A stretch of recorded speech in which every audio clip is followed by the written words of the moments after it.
Hello friends, नमस्कार दोस्तों। Accounting concept के इस वीडियो में आप सभी का स्वागत है। और इस वीडियो में मैं आप सबको एक्सप्लेन करने वाला हूं क्लास 12th के अकाउंट्स का एक बहुत ही इजी टॉपिक।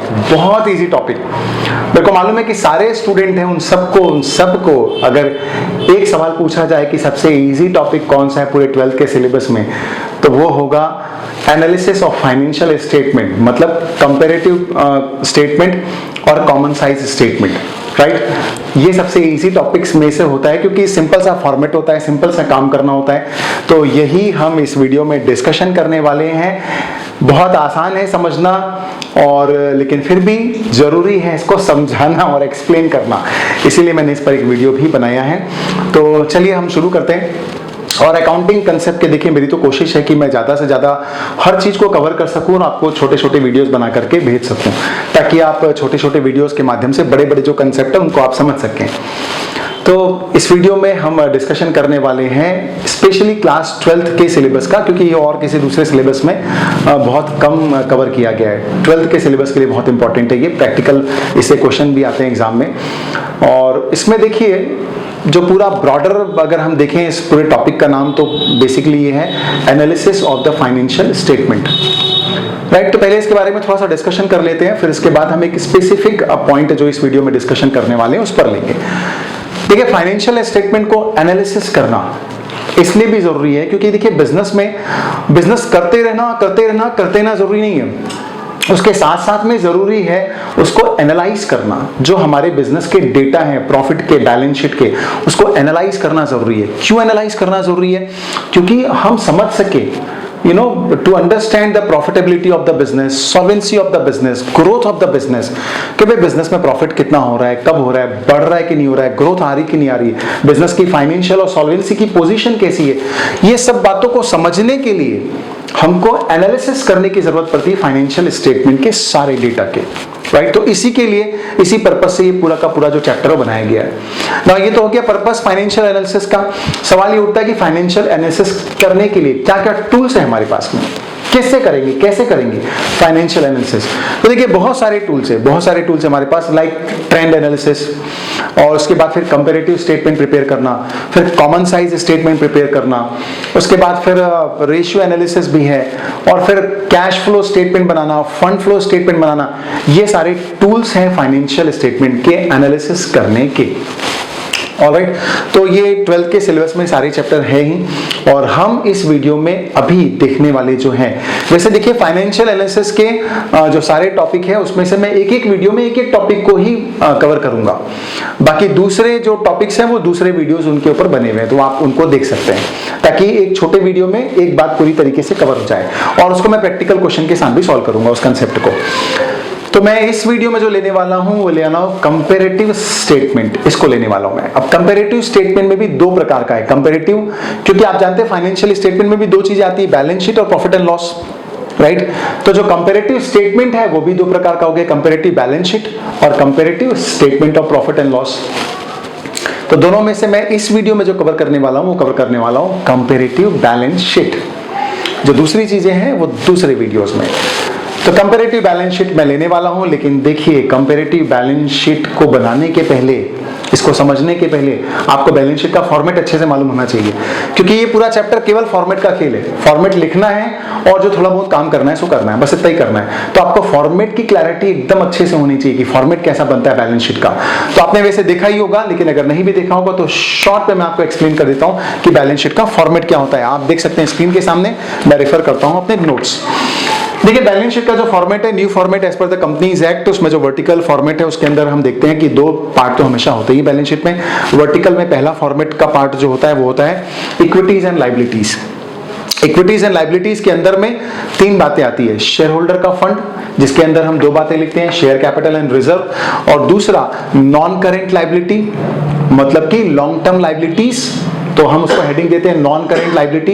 इसके अंदर कौन कौन सी चीजें आती है? इसके अंदर जितनी भी लॉन्ग टर्म वाली चीजें वो सब आ जाती है। लॉन्ग टर्म बोरोइंग्स हो गया, लॉन्ग टर्म प्रोविजंस हो गया, एनी लॉन्ग टर्म लायबिलिटीज हो गया, या डिफर्ड टैक्स लायबिलिटीज, ये सारी बातें इसके अंदर आ जाती है।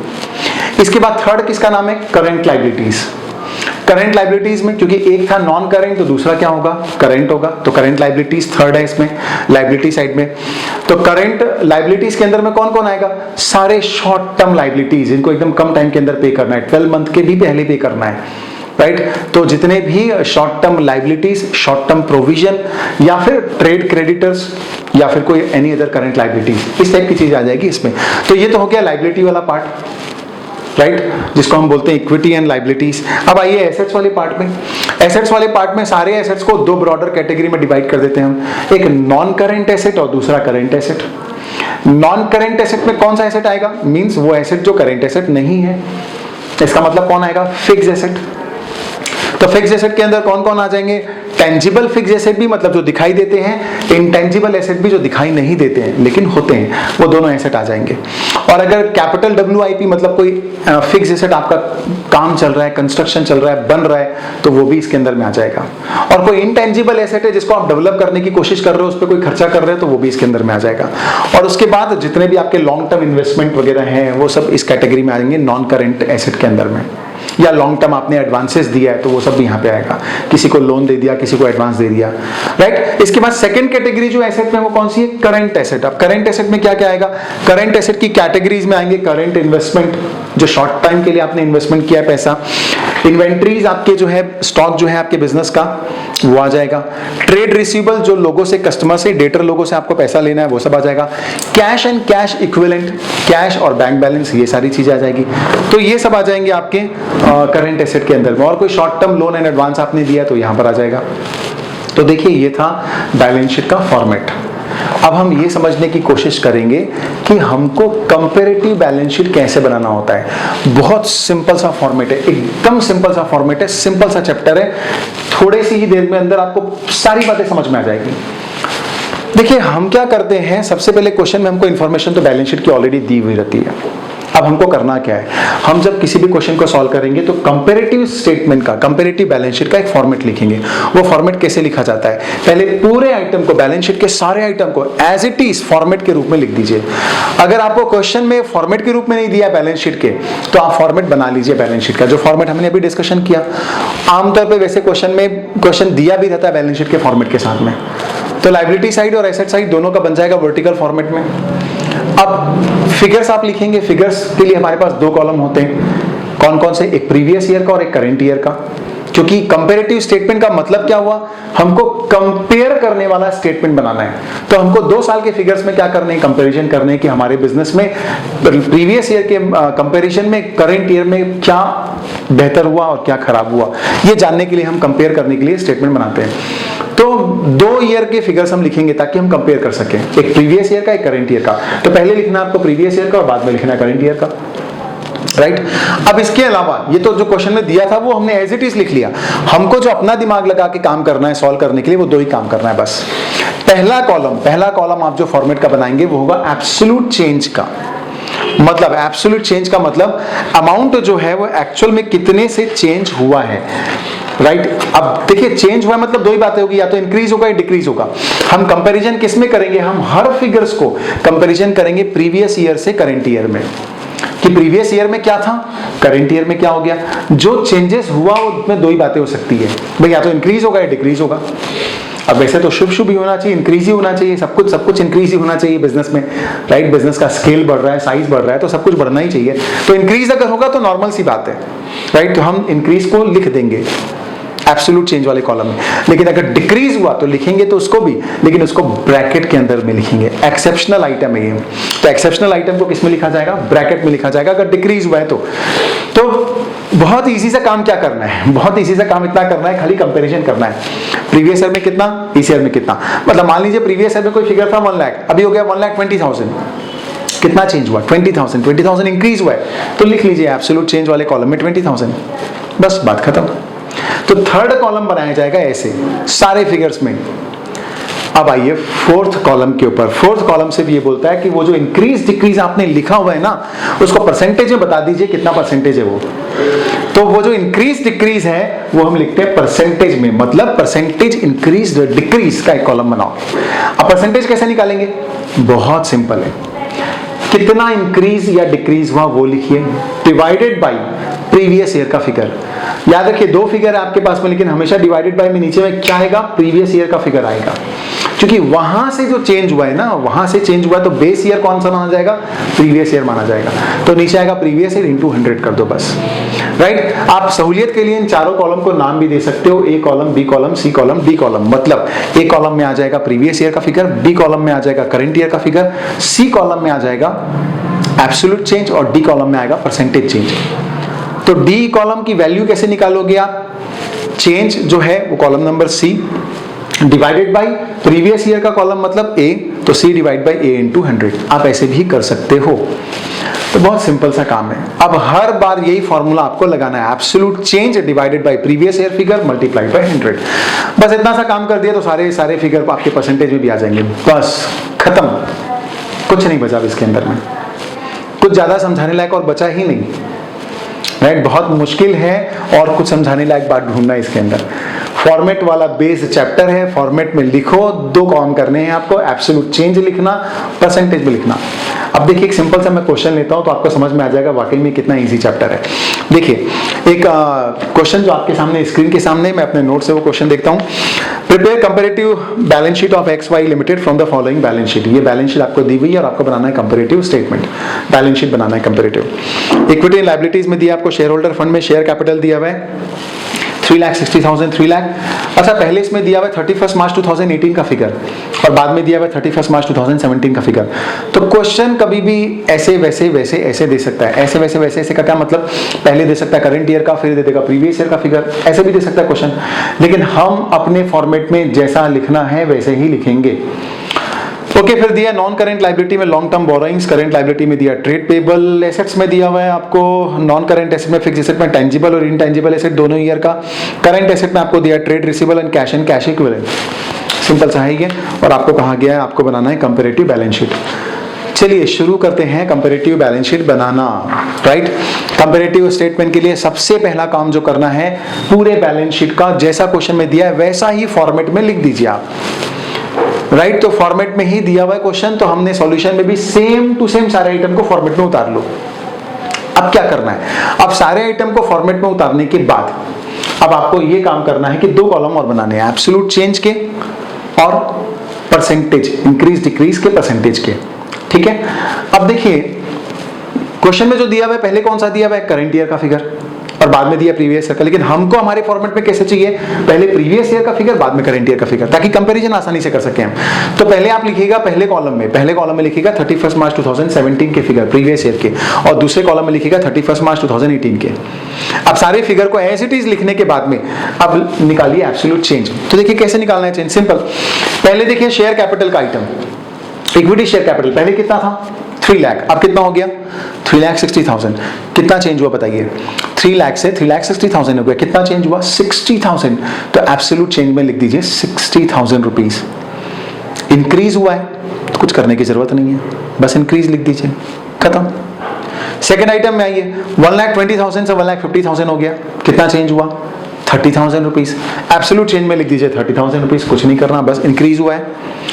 फिर थर्ड लॉन्ग टर्म बोरोइंग्स 1,70,000 था, 2,55,000 हो गया, क्या हुआ है इंक्रीज हुआ है, कितना इंक्रीज हुआ है 85,000 रुपीज। तो इंक्रीज में लिख दीजिए 85,000, बस एब्सोल्यूट चेंज वाले कॉलम में।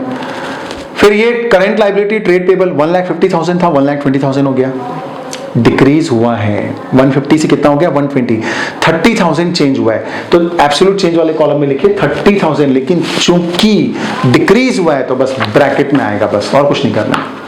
30,000 तो लिखेंगे लेकिन ब्रैकेट के अंदर लिखेंगे बस। तो ये हो गया लायबिलिटी साइड। अब आइए एसेट साइड में, टेंजिबल एसेट दिया 5 लाख से 6,50,000 हो गया, कितना चेंज हुआ 1,50,000, 1,50,000 लिख लीजिए, इंक्रीज हुआ है। इनटेंजिबल एसेट 1 लाख का 1 लाख था, कुछ नहीं हुआ, कुछ नहीं हुआ तो क्या लिखें, कुछ नहीं लिखेंगे। क्यों कुछ लिखेंगे, हम कुछ नहीं लिखेंगे, डैश या जीरो। ट्रेड रिसीवेबल 1,20,000 था, 1,25,000 हो गया, कितना इंक्रीज हुआ 5,000, 5,000 लिख लीजिए, इंक्रीज हुआ है। कैश एंड कैश इक्विवेलेंट 20,000 था, 10,000 हो गया, कम हुआ है, डिक्रीज हुआ है। तो चेंज में लिखेंगे 10,000 लेकिन ब्रैकेट के अंदर। ये हो गया थर्ड कॉलम एब्सोल्यूट चेंजेस का, कुछ भी नहीं करना पड़ा, केवल कंपैरिजन करो और डिफरेंस को लिख दो बस। इंक्रीज हुआ है तो वैसे ही लिख दो, डिक्रीज हुआ तो ब्रैकेट के अंदर लिख दो बस। अब आइए fourth column, percentage increase decrease. Percentage increase decrease में क्या करना है, सिंपल सा काम है। एब्सोल्यूट चेंज को लो 60,000, पहला मैं आपको एक्सप्लेन कर रहा हूं, ध्यान दीजिए। 60,000 है आपका चेंज, डिवाइडेड बाई कौन सा फिगर लेंगे, प्रीवियस ईयर का फिगर। प्रीवियस ईयर का फिगर कितना था, 3 लाख, राइट। 3 लाख और 360 दो फिगर आपके सामने, लेकिन कौन सा लेंगे, प्रीवियस ईयर का फिगर लेंगे। तो 60,000 डिवाइडेड बाई 3 लाख इंटू 100 कितना आ गया, 20%। जैसा हमने एक का किया, सबका सिमिलर सेम टू सेम करना है। दूसरा भी एग्जांपल देख लीजिए आप, 30,000 था absolute change, second item reserve and surplus, divided by 1,20,000 previous year का रिजर्व एंड सरप्लस। 30,000 चेंज हुआ है, पहले था 1,20,000, तो परसेंटेज में कितना चेंज हुआ, ये 25% चेंज हुआ, तो 25% लिख देंगे परसेंटेज में।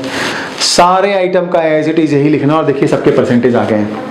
थर्ड वाला देखिए, लॉन्ग टर्म बोरोइंग्स का 85,000 चेंज हुआ है, डिवाइडेड बाय 1,70,000 प्रीवियस ईयर का फिगर, ये आ गया आपका 50%। फोर्थ आइटम देख लीजिए आप, ट्रेड टेबल्स 1,30,000 चेंज हुआ है, डिवाइडेड बाय 1,50,000 इनटू 100, तो कितना आ गया, 20%।